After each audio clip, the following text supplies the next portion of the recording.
In the Akebe-Poto neighborhood of Gabon's capital, Libreville, Max Ekoga is working on a series of cupboards for one of his clients. Ekoga is 35 years old and has run his own business for 13 years. He makes a decent living in Gabon, earning up to 600,000 CFA, about $1,238 on a good month. But Ekoga's work and his earnings are dependent on the time of year, and after the summer holidays are over and families get back to work and school, orders tend to dry up. In the winter, it's much harder to make ends meet. A bit more stability is what Ekoga would like to achieve, and is hoping that a newly opened special economic zone 27 kilometers outside Libreville will provide him with a steadier source of income. To be a carpenter, you need to be courageous and have the will to do it. When we go to work at the Incock workshop, at that factory, there will be a lot of things that will change in Libreville.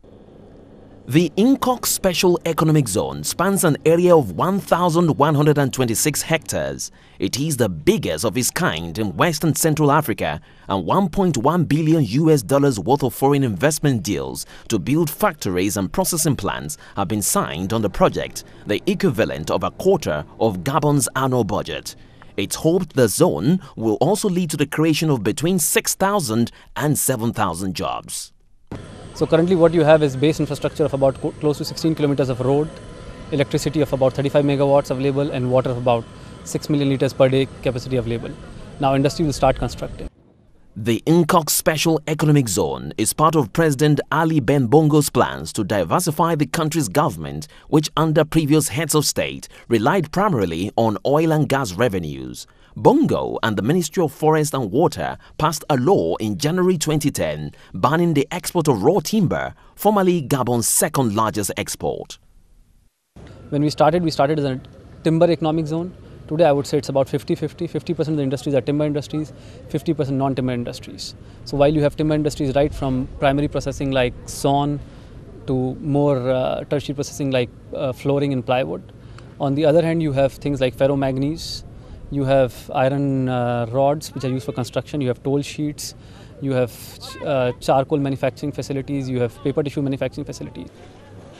Close to 80% of Gabon is covered in equatorial rainforest, around 10% of which is protected.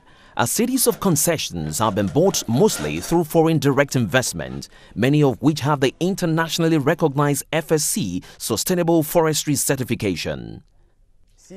If this factory really is good, then, well, I work with my hands. So you see, I will put together a CV and apply so I can work there.